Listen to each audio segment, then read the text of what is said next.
Hi there, Big Fat Hairy Gamer here with a special Overwatch video, especially for Champs100. First of all, I'd like to say thank you for your video. It was good of you to make it for us, and I personally enjoyed watching it. Hope you keep making videos. You raised some good points about the nature of toxicity in gaming, and with your permission, I'd like to come back to that later. First things first though, when talking about Overwatch, you said...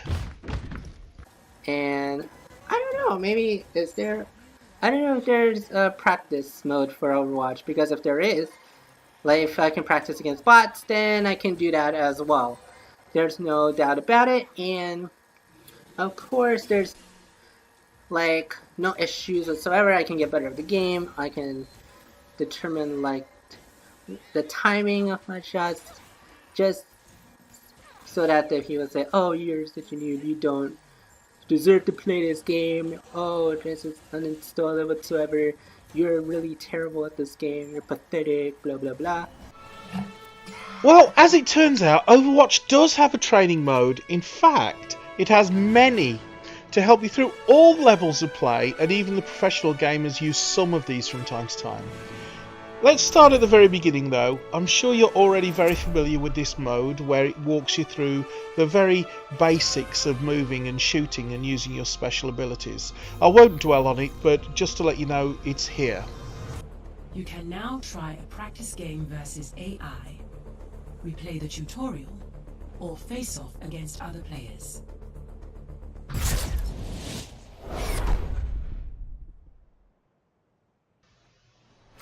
Next up, we have the practice range, where, if you like playing hit scan characters, especially Widowmaker, you can practice your aim against both stationary and moving targets, where the moving targets move in smooth patterns that are easy to predict.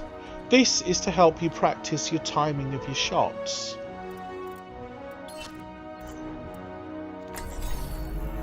One shot, one kill. Smooth as silk. Now at this stage you might naturally think that the most logical step is to go into the training and practice versus AI, where you play as a team of 6 real people against 6 AIs. You can choose a difficulty level from the AIs, from easy, medium or hard. If, however, you want more practice before teaming up with real people, bearing in mind the people you team up with will be just as new to the game as you are, then you can choose to make for yourself a custom game. In this case, you're going to play instead of training and select the game browser. Then you click on the button that says Create, at which point your own character is already loaded into Team 1. You can either invite your friends or click on Add AI. Leave the hero to Recommended and select the difficulty to Hard. Select Team 1 so that you can load your own team with hard AIs. You can then select Easy AI for Team 2. Now you're playing a full Overwatch game, but with the AI teammates and AI opponents, so you can feel free to mess up as much as you like without incurring anyone's wrath. Hey, you can even go AFK for a short while and nobody will shout at you. This is your perfect opportunity to get to know the feel of your characters and to learn your way around the maps. You can find the best ambush spots and practice your tactics. If you're new to the game, a good character to start with is Bastion, as he has a very low skill floor. In fact, your easiest tank is Diva, your easiest damage dealer is Bastion, and your easiest support character is Moira. However, in competitive Overwatch, you are penalised for using the same character all the time, so be familiar with most, if not all, of the heroes, so that you can dynamically adapt your game as the match unfolds. If you have all hard AIs on your team and all easy AIs on the enemy team, then your hard AI teammates are basically carrying you through the game, so it's an easy victory every time, which is very good for the ego and extremely good for practicing them. Now after this, you can start to creep up the difficulty level of the bots on the enemy team until you find a level that stretches you without being too challenging.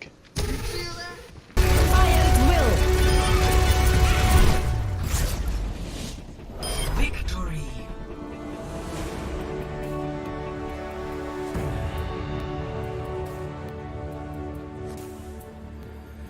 Play of the game.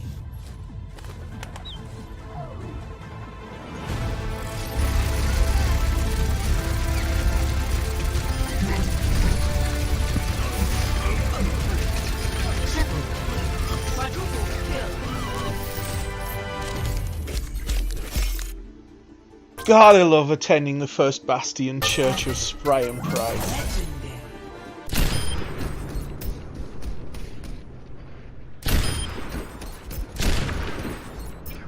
Okay, lastly, here's a quick tip to help you aim if you're a sniper or any kind of hit scan hero. Once you've mastered the art of getting consistent headshots in static and moving dummies, set up a custom game full of Ana bots. Ana can't make headshots, and if you set both Ana bots and your own hit scan hero to only allow headshots, then you can sit in a game and just pick off the Ana bots until you're proficient at making headshots with randomly moving targets.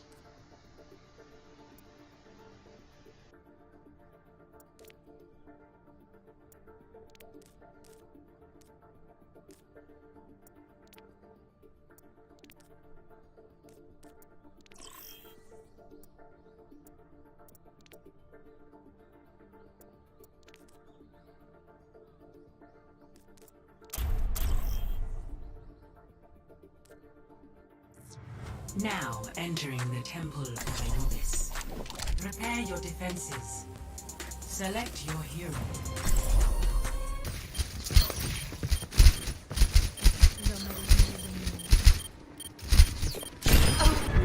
Once you are confidently winning games when you're fighting against a team of 6 hard AIs, and you're creeping the difficulty down on your own team to increase your handicap, you'll be well confident to play with real people in the versus AI training.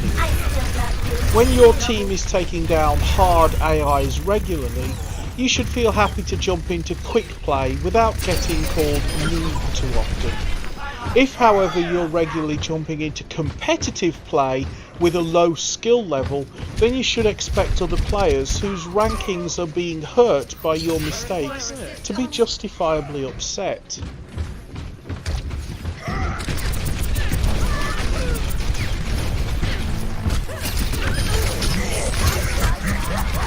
Often when people are very engrossed in a game, we can forget that some of the things we say in our testosterone and adrenaline fueled frustration might come across harsher than we originally intended. Try not to take comments too hard, and bear in mind that these are heat of the moment exchanges in the middle of simulated combat.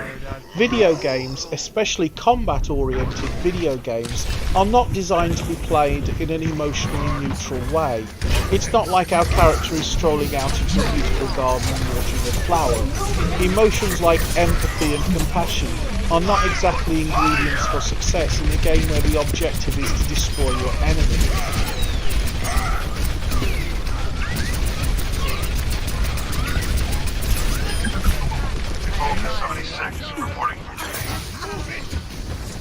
Now, I don't want anyone to get the wrong idea. I'm not remotely trying to justify being mean to each other. At the end of the day, we're all trying to have fun. But if, when you get to a skill level in a game where you feel that you should be the gatekeeper deciding who has the right to play your game, bear in mind, by insulting players who deem lesser than you, what you're really doing is killing your own game. A game needs players, and players need practice. If enough mean-spirited players encourage enough players to quit, there will eventually be too small a player base for the developers to justify working on the game. If, on the other hand, you take it upon yourself to gently educate those you deem inferior, you will help your favourite game to get better and increase the number of skilled players for you to play with, meaning shorter queues and more fun all round. I think Champs100 has exactly the right attitude towards being called a noob. He takes the criticism on board, keeps practicing, gets better, and suddenly the game doesn't seem so toxic anymore. I hope lots of people watch your video, Champs, and are inspired by your attitude. I think you really are a champ. Well, that's about everything I wanted to say on the subject, but I'd love to hear your views. Don't forget to leave a comment if you have any tips for improving your performance in Overwatch, or if you have any strong feelings about toxicity in gaming. Also, don't forget to click that like button if you enjoyed this video, and I'll look forward to seeing you in another video.